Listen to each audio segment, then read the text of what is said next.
Office నుండి మాట్లాడుతున్నా. చెప్పండి మేడం. శ్యామల గారు మీ ఇంట్లోనేనా అన్న? మా ఇంట్లోనే మేడం. ఓకే, పెన్షన్ వస్తుందా? బీడీ వర్కర్ కదా? వస్తుంది మేడం. ఏం ఇబ్బంది అయితే ఏం లేదు కదన్నా తీసుకునే విషయంలో? వస్తుంది మేడం, వచ్చింది. ఓకే అన్న, అదే ఇప్పుడు దుబ్బాకలా ఎలక్షన్స్ అవుతున్నాయి కదా అన్న? అవును మేడం. ఏ పార్టీ కోట్ వేద్దాం అనుకుంటారు అన్న? గతంలో మత్తు చేసినాం టీఆర్ఎస్, కానీ టీఆర్ఎస్ ఏం డెవలప్ చేస్తలేదు కదా మేడం. వేరే పార్టీ. మీకు ఏ విషయంలో అట్లా అనిపించింది అన్న? ఏం రోడ్లు గిట్ల ఏం కాలేదు మేడం, ఇక్కడ రోడ్లు మంచిగా లేవు. ఎక్కడ అన్న మీది? మిరుదొడ్డి కదా అన్న? మిడిదొడ్డే మేడం. మిరుదొడ్డి అన్న. మీ ఏరియా పేరు చెప్తారా అన్న? మళ్ళీ మిడిదొడ్డే లోకల్ మండల హెడ్ క్వార్టర్. ఏరియా కొత్త బస్ స్టాండ్ మేడం. కొత్త బస్ స్టాండ్ దగ్గర అన్న? అవును మేడం. ఓకే అన్న, మీకు అక్కడ రోడ్స్ లేవా అన్న? సీసీ రోడ్లు లేవా? సీసీ రోడ్స్ లేవు. నెక్స్ట్ వచ్చేసి మా ఊళ్ళో గ్రామ పంచాయతీ కూలగొట్టిర్రు, గ్రామ పంచాయతీ కట్టలేదు ఇంతవరకు. అవునా అన్న? గ్రామ పంచాయతీ అన్న? మళ్ళా బస్ స్టాండ్ కట్టలేదు. బస్ స్టాండ్ అన్న? ఓకే. నెక్స్ట్ మూత్రశాలలు లేవు. Okay, sorry. మళ్ళా బ్రిడ్జ్ ఉంది కదా మేడం మా వాగు దగ్గర. వాగు దగ్గర బ్రిడ్జ్ కంప్లీట్ కాక ఇప్పుడు దగ్గర 6-7 ఏళ్ళు అవుతుంది.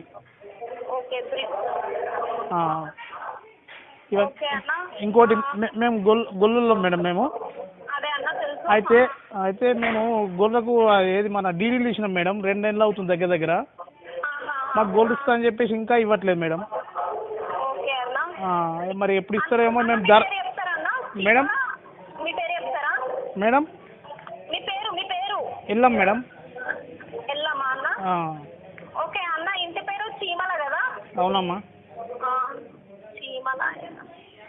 సరే అన్న, నేను ఇది పై అధికారుల దృష్టికి తీసుకుపోతా అన్న. దృష్టికి అయితే కంపల్సరీ తీసుకున్నా. ఇవన్నీ మీరు చెప్పినవన్నీ నేను రాసుకున్నా అన్న. ఓకే అమ్మా. ఓకే, సార్ దృష్టికి అయితే నేను కంపల్సరీ తీసుకుపోతాను. మీరు ఈ నమ్మకం పెట్టుకొని పోయినసారి మీరు ఎట్లయితే టీఆర్ఎస్ ఓటేసిరో ఇప్పుడు కూడా అట్లానే ఇవ్వండి అన్న. అయితే మా ఊళ్ళో అందరూ బీజేపీకి ఇస్తామంటారమ్మా. మేము కూడా అదే అందరు ఇస్తారు కదా, మేము కూడా ఇద్దాం ఒకసారి. ఈయన గెలిపిస్తే అన్ని తెస్తారట కదా మేడం. ఎవరన్నా? రఘునందన్ రావు. రఘునందన్ రావా? అన్ని అన్న. మీ ఊరు ఏ ఊరు అన్న? ఒకసారి చెప్తారా అన్న? మీరు ఇప్పుడు మిరుదొడ్డి దగ్గర అంటే మిరుదొడ్డి మొత్తం బీజేపీకి వెళ్దామని అనుకుంటారు అన్న? చాలా మంది అంటారు మేడం. నిరుమూడు ఇంత అనలే కానీ ఈసారి బాగా ఇస్తామంటారు అందరూ. మన చాలా మంది జాయిన్ అవుతారు, అందుకే పోతురు ఎక్కువ. ఈసారి దీనికే ఇద్దామంటారు అమ్మా. అవునా అన్న? సరే అన్న, మీరైతే ఈ ఒక్కసారి నమ్మకం పెట్టుకొని ఒకసారి టీఆర్ఎస్ చేయండి అన్న. మీరు ఒకసారి చూస్తే తెలుస్తుంది కదన్నా ఏదైనా కూడా. కరెక్టే అమ్మా. ఇప్పుడు మీరు చెప్పారు కదన్నా, ఇవన్నీ నోట్ చేసుకున్నా ఖచ్చితంగా ప్రతి ఒక్కటి దీన్ని హరీష్ రావు సార్ దృష్టికి వెళ్తుంది అన్న. మేము అన్నీ రాసుకుంటున్నాం ఇక్కడ. మళ్ళీ ఇంకోటి ఇప్పుడు ఇండ్లు కొలుసుకోతురు కదమ్మా. అవునన్నా. ఇంటి ముంగట జాగ ఉంటే ఆ జాగ ఎక్కిమంటే మా జాగ ఎక్కిత్తలేరు. ఆ జాగ ఎందుకు ఎక్కిత్తలేరు అంటే ఇప్పుడు మళ్ళీ ఇంటి ముంగట వాకిలి ఉంటుంది కదమ్మా, వాకిలికి ఎల్ఆర్ఎస్ కట్టాలట కదమ్మా. గదానికి 400. గదాన్ని 400 అంటే ఇప్పుడు మా వాకిలి దగ్గర 100 గదాలు ఉంటుందమ్మా. ఇప్పుడు దగ్గర 40,000 ఎంత అవుతాయో అవన్నీ ఇప్పుడు అంటే ఈ కష్టంలో కట్టుడు ఇవన్నీ అది గెలవద్దు అంటారు కదమ్మా. అది గెలిపిస్తే ఇవి కట్టాలి అవి కట్టాలి అంటారు అని చెప్పేసి అందరు చెప్తారు కదమ్మా. సరే అన్న, నేను ఇక్కడ అవన్నీ రాసుకున్నా అన్న. ఖచ్చితంగా నేను సార్ దృష్టికి అయితే కంపల్సరీ తీసుకుపోతా అన్న. మీరైతే ఒకసారి నమ్మకం పెట్టుకొని టీఆర్ఎస్ పార్టీకి ఓటేయండి అన్న. గదే అమ్మ, అందరూ ఇక బీజేపీ అంటారు. ఇక మళ్ళీ నేను ఒక్కనిటైతే గెలవకపోతే ఏం లాభమ్మా. అందుకే ఇక గెలిచేదానికి ఇద్దామని ఒకసారి ఆలోచన చేస్తారు అందరు. కరెక్టే కదమ్మా. ఇప్పుడు ఇంటి మా గొర్రెకు లోన్ ఇంకా గిన్ని రోజులే అమ్మా ఇస్తనే లేరు. ఇక మేము పైసలు మితికి తీసుకొచ్చి కట్టినామమ్మా. మళ్ళీ ఆ పైసలు మితి పడుతుంది. మా డీడీలు మాకన్నా ఇస్తలేరు. అన్న, నేను ఇది ఇక్కడ రాసుకున్నా అన్న. సార్ దృష్టికి అయితే కంపల్సరీ నేను తీసుకుపోతా అన్న. ఈ ముచ్చట అయితే మీకు చెప్పితే నేను రాసుకున్నా ప్రతి ఒక్కటి. అదే ఇత్తరు చెప్పేసి మా వాళ్ళు కూడా ఏమో కేసీఆర్ ఇంటికన్నా ఏమో ధర్నా కూడా చేసిరట, అందరిని కొట్టిరట మా వాళ్ళను. అవునా అన్న? సరే అన్న, నేను ఇప్పటికైతే ఇవన్నీ రాసుకున్నా. మీరైతే ఒకసారి నమ్మకం పెట్టుకొని మన కేసీఆర్ మీరు కారు గుర్తు కొట్టేయండి అన్న. వేసినామమ్మా, ఇది వరకు వేసినాం, గెలిపించినాం రామలింగారెడ్డిని. ఇక ఆయనే ఎత్తలేడు. ఇక వాళ్ళ భార్యతోటి ఏమవుతుంది, ఆయనే చేస్తే ఆయనే చేసేది ఉండే. వాళ్ళ భార్యతోటి మాట్లాడరా చేయరాదు, గామెతో ఏమవుతుంది అందరూ అన్ని అదే అందరికి అదే ముచ్చట అంటారు. మా ఊళ్ళే కాదు, మాకు చుట్టాలు ఉంటారు పక్క పొంటి చెప్పారా ఆడ కూడా గట్టిగా చెప్తారు అందరూ. అన్న, ఏదైనా మనం అవకాశం ఇస్తేనే కదన్నా, పరిపాలనలో అధికారంలోకి వస్తేనే కదన్నా మనకు తెలిసేది. అదే అమ్మా. ఇప్పుడు కానీ కరెక్టే కానీ మాకు గొర్రెలు డీడీలు ఇస్తలేరు. ఇంటి ముంగట వాకిలికి ఎల్ఆర్ఎస్ ఏమో ఫీజు కట్టాలంటారు. ఎల్ఆర్ఎస్ కట్టాలంటే గదానికి 400 అంటే తక్కువ అవుతాయి అమ్మా. అడవులు అవుతట్టున్నాయి. మళ్ళీ మాకు గొర్రెతోటి కూడా ఉంది, దానికి కూడా కట్టాలంటారు.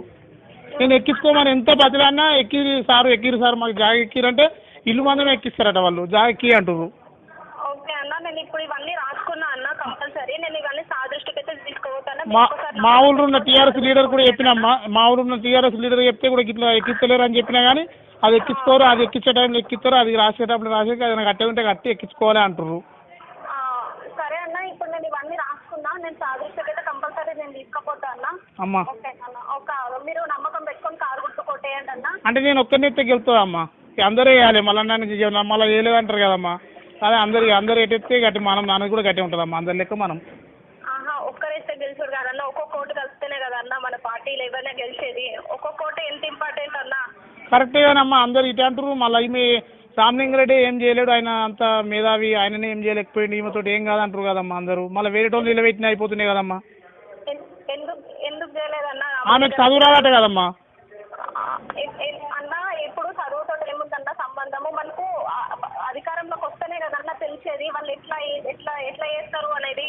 కరెక్టే కానీ చదువు రాను ఇవ్వాలి కదా, ఇప్పుడు మనం అవకాశం ఇస్తే కదా వాళ్ళు నిరూపించుకుంటారు. కరెక్టే అమ్మా, ఇప్పుడు మాకు చదువు రాలే, మా చుట్టూ వాళ్ళకి చదువు రాకపోతే అన్ని పర్సు హరీష్రావు తీసుకుపోతాడు, ఆ సంతకం పెట్టించుకొని. ఇప్పటికేదో మా ఊళ్ళో కాలేజీ కూడా తీసుకుపోయారట, మాది ఇక్కడ మిడిదొడ్డిదో దుబ్బాకదో. వెనకాల హరీష్ రావు సార్ ఉన్నారు, కేసీఆర్ సార్ ఉన్నారు, అన్ని చూసుకుంటారన్న వాళ్ళు. కానీ కరెక్టేగానమ్మా, మా దగ్గర అయితే మాకైతే గోల్ ఇయ్యలేదమ్మా, మా వాళ్ళు అందరూ గోల్ ఇయ్యలేదు, డీడీలు తీసినాము. 100 మందికి 10 మందికి ఇచ్చిరమ్మా, ఇంకా 90 మందికి ఇవ్వలేదు. వాళ్ళందరూ బాధపడుతున్నారు, మిత్తిలు పడుతున్నాయి అనవసరంగా. మా పైసలన్నా మాకు ఇస్తలేరు, గోల్ ఇస్తలేరు ఎంత అడిగినా. సరే అన్న, నేనైతే ఇది సార్ దృష్టికి తీసుకోవద్దా, ఇక్కడ రాసుకున్నాం. సరేనా అన్న, మీరైతే నమ్మకం పెట్టుకొని పార్టీకి కారు గుర్తు కొట్టేయండి అన్న. కరెక్టే అమ్మా, నేను ఒక్కరిని ఎట్లా గెలుస్తారమ్మా, అందరూ వేయాలి కదా. అందరేమో చాలా మంది ఇప్పుడు 190 మంది బీజేపీ అంటారు. అందరు వేస్తారన్న, ఎందుకు వేయరు? ఇప్పుడు నేను చాలా మంది ఎందుకు వేయరన్నా, మనకి ఎవరు మంచి చేస్తే వాళ్ళకు వేస్తారు కదన్న. ఇప్పుడు మీకంటే రాలేదు కదన్నా, చాలా మందికి రైతు బంధు వచ్చినాయి, కేసీఆర్ కిట్టు, కిషన్ భగీరథ ఇవన్నీ వస్తుంది, పెన్షన్లు చాలా మందికి వస్తున్నాయి కదన్నా, 2016 రూపాయలు. పింఛన్లు అయితే వస్తున్నాయి అమ్మా, అవసరం ఎందుకు, పింఛన్లు అయితే వస్తున్నాయి కాదని కాదు, కానీ మిగతా ఏం వస్తలేవు ఇక అన్న. పింఛన్లతోటి ఎంతో మంది బతుకుతున్నారన్న, ఇప్పుడు వాళ్ళందరూ ఖచ్చితంగా వేస్తారన్న. వాళ్ళైతే ఇప్పుడు ఎట్లా అంటున్నారంటే అన్నం పెట్టిన వాళ్ళకి వేయాలి కదా అని అంటున్నారు. కానీ కరెక్టేగానమ్మా, ఈ పింఛన్ తీసుకుంటే వాళ్ళు కూడా కొంతమంది వాళ్ళు కూడా ఎందుకో ఏమో ఈసారి అందరూ ఎందుకో ఏమో చాలా మంది బీజేపీ అంటారు, ఎందుకో ఏమో అర్థమైతలేదు. లేదన్నా, ఖచ్చితంగా అట్లా ఏం లేదన్నా, మీరు అట్లా పెట్టుకోకండి, మీరైతే నమ్మకం పెట్టుకొని ఓటేది అంతే అన్న. కరెక్టే అమ్మా, మాకు గోల్డ్ ఇస్తలేరని మా బాధ, మాకు డీడీలు మాకు ఇస్తలేరు, గోల్డ్ ఇస్తలేరు. నేను చెప్తా అన్న, సరేనా? సరే అమ్మా.